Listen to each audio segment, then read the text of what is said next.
And from a fifth dimensional perspective, all those uh, all those are potential thoughts that you can practice. Okay. However, in the fifth dimensional way of receiving information, there's a different kind of discernment. There is this of value to me? And there is the awareness that some have who are beginning to practice fifth dimensional awareness, that choosing the Julien, more. are you showing online? Am I? Yeah. Uh, You're gone. I lost you for several minutes, and I and the think online lost the feed to the thing. uh, Well, refreshed and got it back. Some people got you, I think. okay, Yeah. Okay, you're back. Sorry. okay. Well, so it is with the internet connection. So, Okay, um, so I don't know where you are, okay, you want to say something? but well, kind of what I wanted to get to, because you were kind of going through all those 3D examples of how everybody is, say, reacting to what happened in Brussels today, Uh huh. and and yet we're here, those of us here who are participating and listening, and we'll listen to this later on. We're part of that conversation, but we're also doing it from a stance of evolving and evolving into this 5D conversation, for example. Mm-hmm. So this event in itself is also starting a conversation at that level. And Mm-hmm. I know we get lost in the 3D aspects of it, but kind of what Leonardo was talking about and wanting to talk about tonight was taking the 5D perspective and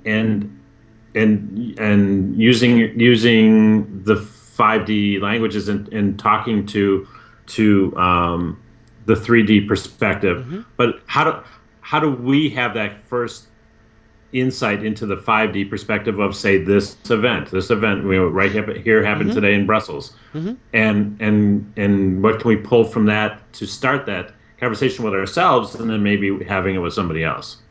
Okay. So, um, in the direction of, say, the conspiracy, we'll talk about the hot seat of the conspiracy theorist. Okay. He's in a position to explore the facts as he sees it, and he may be looking at someone and suggesting, there's a lot more to this terrorist activity than you're probably aware of, and it's really meaningful for me, and I'm wondering if it's meaningful to you, if you'd like to hear um, my experience, or you may even say my insight on the subject, or the insight that I follow of people that I really trust, right? Like I feel that we have a lot in common, so I can almost speak their words and feel like I would say the same thing. So when offering information, the tendency has been, this is the truth. This is the facts. These are the details. This is how it is. Um, and that has been the propensity for anybody sharing information, around the internet or wherever it is. Sure. Um, and yet, in the same vein, um, the only truth that they're speaking is the truth of the experience they're having. You can't speak for anybody else's shoes that you're not in, if that Hmm. makes sense, right? Oh yeah. So, with that in mind, it's still an offer, as in, how will it be received? And so, in the past, um, only speaking about the past for the moment, we can't really talk about the future. In the past, the idea would be to get someone's attention, you need to do something that would get their attention. And usually things that get someone's attention is something that's very important to an individual, such as, personal security, or, family, or people dying, Like, these are very intense things that are important to, we'll just say, even the average individual. And so, starting from there, you can say, there's people dying.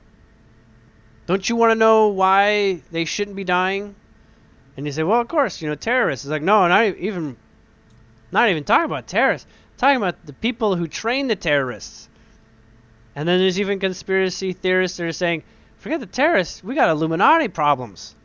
We got governmental, situations where the government's not even real. And somebody who's hearing that, the government's not even real, for the first time, they're like, you lost me, right?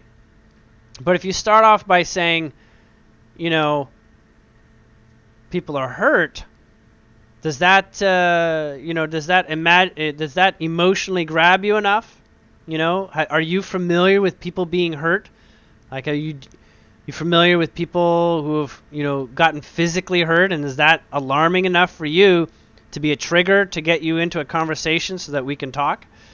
So, in the past, we've used key words and key terms that are known to be effective to grab people's attention. Okay? And we may even stretch the truth, by saying, we need to know that, there's this many people dead. Like, the number matters.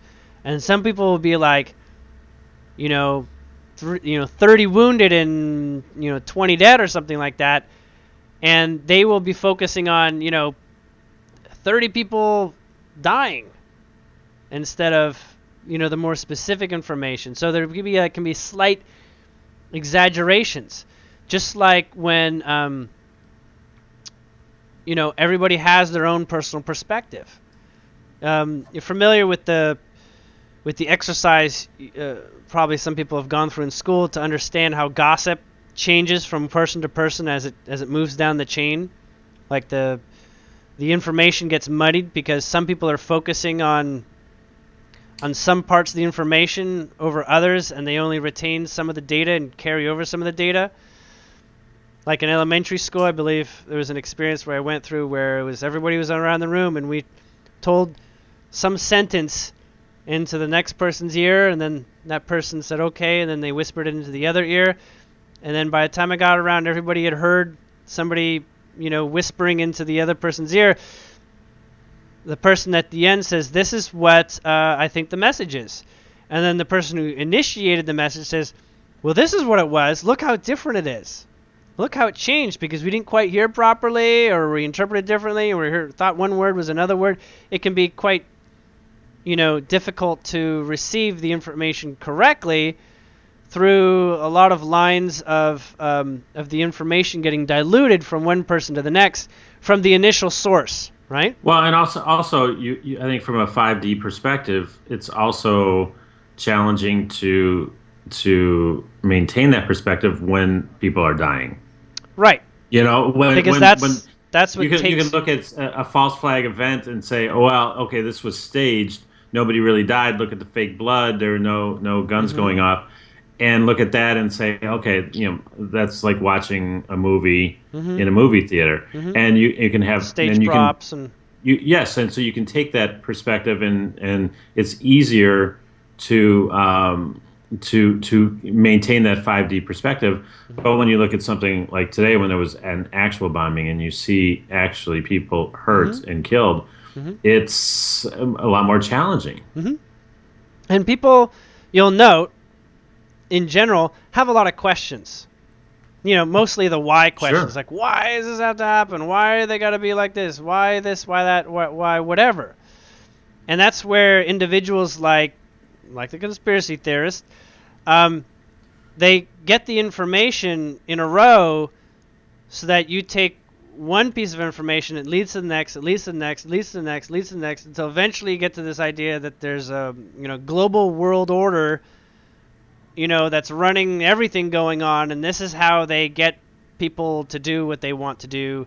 This is how they get governmental bills passed and things like this. And note that from one thread of thought to the next, they're each suggestions. So if you get stuck on one sticking point, like, I don't even believe in Illuminati or something.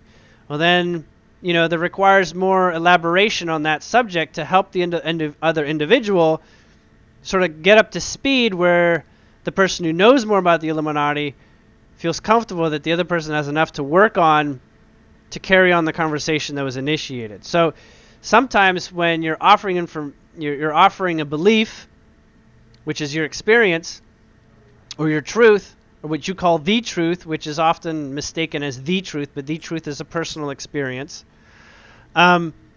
We get into the position of calling something a fact when in reality it's a personal experience. And so Right.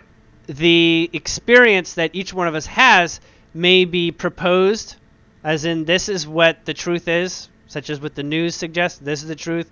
Follow our news channel because we follow the truth. And so there comes this sort of like place where if everybody's following the same news station, everyone's sharing the same truth, right? Like they're all generally led with the same information and therefore led to the same conclusions. And I want to say this is an opportunity for manipulation to occur, which is whether anything actually happened in Brussels or whether it's 5 people or 50 people, if the news station says it and they're calling it truth, it is true to everyone who accepts that. It is Right. true to everyone who is seeing that, right? So it becomes their reality. Like the reality actually has people dying in the numbers that are suggested. And again, why using the concept of real death? Because it is important to us. Death is basically the most important factor in our lives in 3D. In 3D, dying is like the number one motivator to get off your ass, to make sure that people don't die, right? Like, Right. And yet we also realize that just coming into life is a death sentence. So right. everybody is going to die. So it's a paradox there. Well, the paradox is let's live as long as we can so that we can do as much as we can, Right. right? And that's not suggested. That's something each one of us wants to do. We're all creators, so we all want to create. And the idea that we're being told, no, you can't play in the sandbox anymore. No, you're grown out of that. Or no, you can't play with this. You're too tall to ride the kiddie ride. You want to create.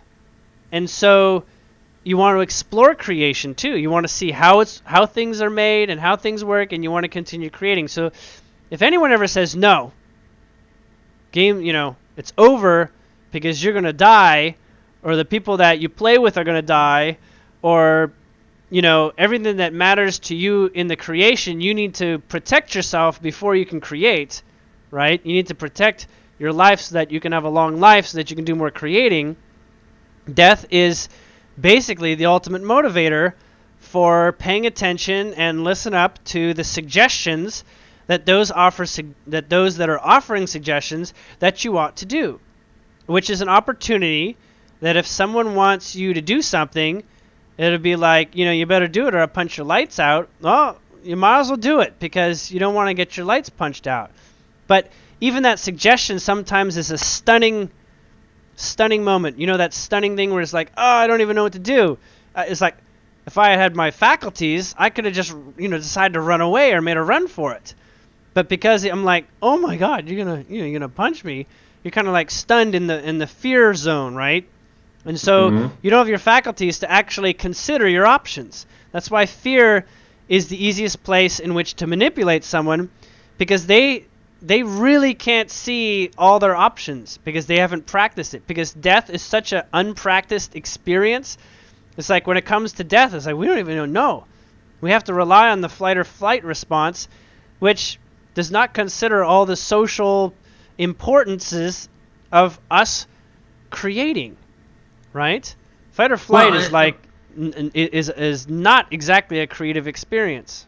And plus, because we share information so readily now, we have the opportunity to observe how people die, Mm-hmm. all the time, and there's Mm-hmm. so many different ways. And Mm-hmm. who can if you're trapped in that fear of it, who can be prepared? People go see The Revenant because they don't want to get mauled by a bear and have that experience. Mm-hmm. So yeah, there's a lot that goes on there.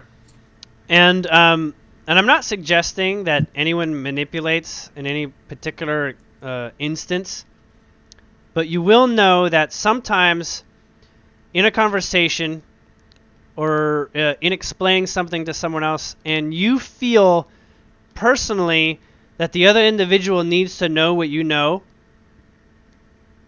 people can sometimes stretch information.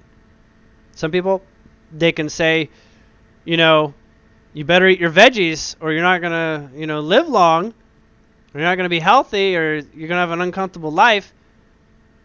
On that incidental case of eating the veggies, do you have to use that terminology? Do you have to do that? Well, it's intense enough. The kid is now a little freaked out, and okay, yeah, yeah, yeah. So using the stunning, the momentum of stunning someone into not being able to sort of say, hey, I think you're pulling one over on me, or a good joke, they can, in their emotional response of fight or flight, they may eat their veggies because of that occasion. So, um, we're running past the time. I think. Are you okay to go another 10 minutes or so, Don?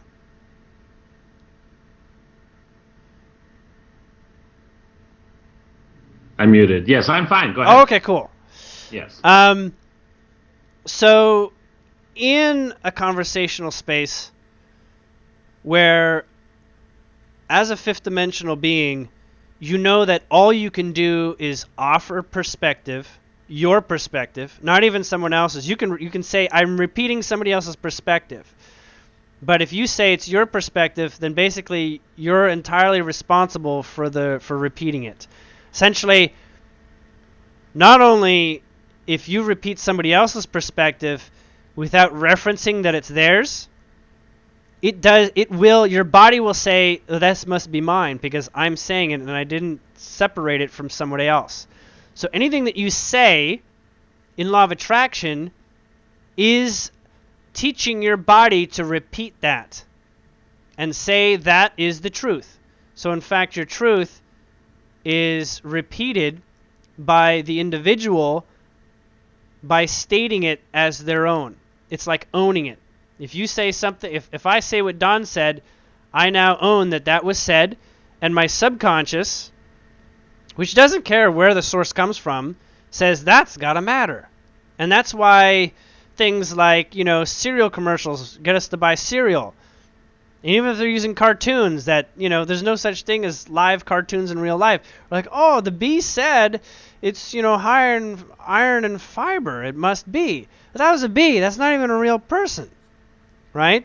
So the advertisers, they can share whatever they want as long as they can get it past the public as believable enough. Okay? No one's researching. No one's going in and saying, this has no fiber at all. No one's studying it because no one has the tools in your average kitchen to determine how much iron or fiber is going on. It's implicit. We give that privilege of the truth over to whoever's presenting it, and we assume if it's on television, people wouldn't lie. But if you understand, their job is not necessarily in the interest of your nutrition, but to actually make money. It's a business. And a business needs to keep itself alive, and the fuel for a business, like a consciousness, is currency and money. Otherwise, it dies. In the world of death being the end of something, a company needs to keep itself alive, and money Well, is the main objective. And it can actually and say you will that's die, but I won't. All I need is your money, and then you won't die. but that's a perfect analogy though to what happened the terrorist event too. There's an event that happens that needs to be sold, and there's a whole mechanism there available to then sell that story And in that selling the perspective. story is, you know, getting enough information for the average individual to basically say that's got to be true. I mean, you pointed out enough things on this, it's got to be exactly as you say, or Right. And pretty so close to it. you've got many things going on. You've got the event happening, and you've got us here talking about Hmm. trying to make some 5D sense out of this 3D event, but then you've also got others that are talking about closing the borders to Muslims and things like that, and that's Hmm. their perspective, and that's their take and what they're trying to sell on it. Hmm. And Hmm. so, and like 9/11 is, the largest example, that can actually start a business. Hmm. Like, you can actually be in the business of making money off of death. And, we can argue that some of the pharmaceutical business operate on that too, where they don't heal you, they just make sure that you can keep buying their product, right? Heal you enough so that the product expires on a schedule in which you're buying more product, right? Anyhow, to get back to the point of how fifth dimensional conversations work with someone who's not awake, as you're aware, the person with the most information to serve on a subject tends to have what is called the upper hand in a conversation. Like a car salesman, he has the upper hand in a conversation when it comes to like knowing what a car's in and outs are. He has the privilege of, uh, you know, having his personal mechanic look at it, telling, the mechanic telling him, don't bring up this. The windows don't work. Don't let him try the windows, but projecting the illusion that the windows do work. Okay, and in the environment where someone's trying to sell you something, as in they have a vested interest in you believing it, because if you believe it, then it becomes more true in your life and therefore supports the individual that presented the information. That's why we always want to share something and have someone believe us, right? Because it's useful to us, and if other people believe us, then that reality is being perpetuated on more than one occasion, much like having children. Like, my ideals and beliefs are carried on in my children because I raise them to be the way that I would like to see them participate in the world. And so this perpetuating of our beliefs is a very important role that each one of us finds a balance in.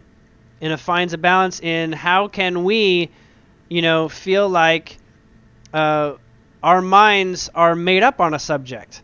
Sometimes we need feedback. Sometimes we need to say something often enough so that it becomes real, or practice something that goes on more and more. And so oftentimes, in the terroristic example, the idea is to prove that terrorism is, a really, really big issue, when the fact that most people don't die from terrorist activities, right?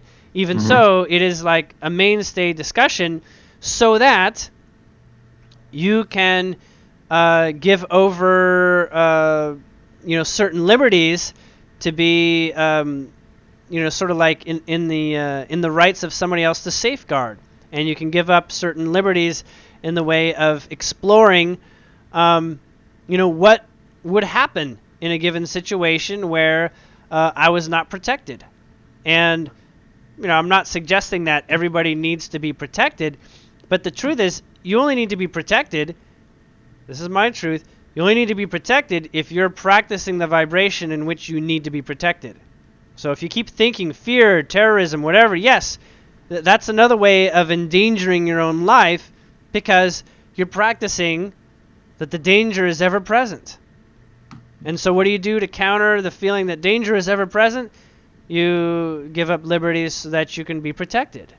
Have people, the government read all your emails just to make sure you're not a terrorist, things like this. And so things like privacy becomes an issue, if privacy is an issue. Most people really don't care, right? As long as, no one's, calling up my mother telling her that I'm cheating on my wife or something, I don't care, you know. But the point is,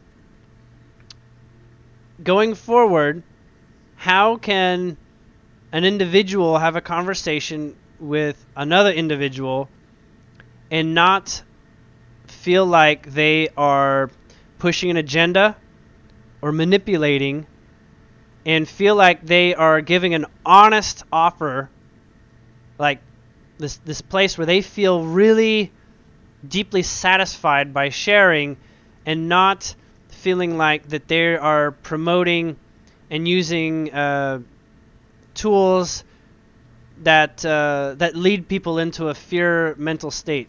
Since those here are working on elevating their experience, as in their vibration, the idea of suggesting fear can be quite an abhorrent thing if we find out that it's not true. So part of this conversation involved finding out what really is true, and the other part that's important here is that what are you perpetuating, and what's the quality of what you're sharing? Like, does it raise the vibration? Does it help for people to step up and own their experience? On the one hand, telling people your liberty is being taken away means you take the government responsibilities into your own hands. That's part of the truth of being responsible over your own vibration. So in some ways, yes, that is very, very helpful. In some ways, all you did was get somebody scared out of their mind that not only are there terrorists out there, but there's like a new world order that, is pushing all the buttons and makes you feel completely hopeless or completely helpless in sight of that. So I'm not suggesting that, anybody not continue doing what they're doing, but with a new level of awareness of exactly what you're sharing, you may begin to co-create with others a little bit more what you prefer, rather than what you would consider a tool for protecting the vibration from going higher. So some people call it fear-mongering, and I would also suggest the concept of basically sharing in such a way to suggest that an individual needs to face a fear in order to basically elevate themselves beyond the fear. If you're not that individual in question that you're speaking with, it's not your responsibility to elucidate a fear that they need to learn about so that they can gain a liberty that they're not experiencing or even aware of. And this is the place where you'll note many people are trying to wake up the global community. From my perspective, waking up the global community is a personal act for one's personal experience. And I think we'll have to carry on that conversation next time.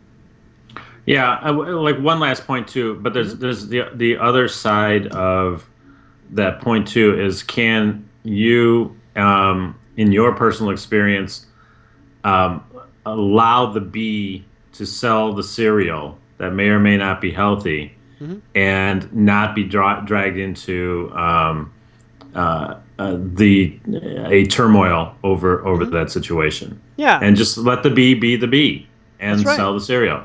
Yep. And and that comes into the play where people feel like they're protecting one another from one another, right? Like, I'm going to protect you from bad advertising, so I'm protecting you from that. In Leonara and my department, our interest is to help people find a way of being more awake to their decisions, and awake to their choices, and awake to the cause and effect of their focus. And in that way, we don't even need to protect each other from each other. It doesn't matter.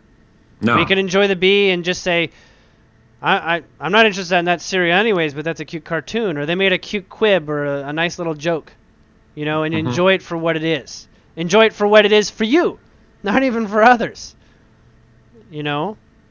Anyhow. Perfect. I think maybe next time we can get into some more advanced one-to-one conversational practices. So things that we can become more aware of in our one-to-one conversations on a more practical, more literal level. We might have some examples to work with. Because in this time and now, I did want to get into this, even though our time is far from up, was getting into this, what is our responsibility with one another, because we want to co-create, or we believe that co-creation is inevitable. How do we relate to one another going forward in the most equitable to ourselves and the other's position? Basically, how do we get the win-win?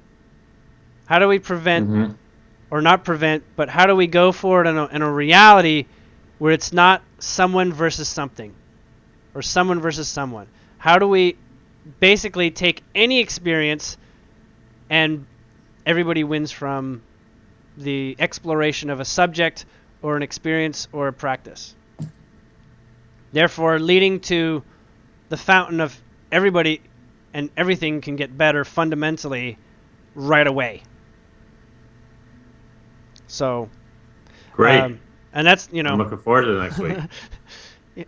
That's basically, if people are not familiar with Leonara, she is the second emissary to the sun. And so she speaks for the community on the sun. And her expertise is in the intercultural and interrelational aspects of creation. And she has a lot to say more on this subject in a really big way, and I hope everybody enjoyed today. A lot less technical issues, even though Don did drop off a couple times. And I hope everybody likes the chat and enjoys, what we didn't get around to talking about, which was the solstice. But I'll probably carry on a separate conversation about the solstice so that people can get that. In fact, I'm definitely going to do that either today or tomorrow and try to get that up soon so people can sort of gather a little bit of what this solstice has brought to the table for everyone's experience. Because I'm pretty sure most people had a hell of a weekend, or a hell of a Monday and Sunday, or excuse me, the equinox, and they probably want to know exactly what they're working with. So very good, very good. I definitely want to bring that forward. But for the moment, for an extended show, I think I had a pretty good time. Good. Yeah, a lot of great information, and this is going to carry on for a while. Definitely. All right, everyone. Good night. Okay, thanks, everybody. Good night.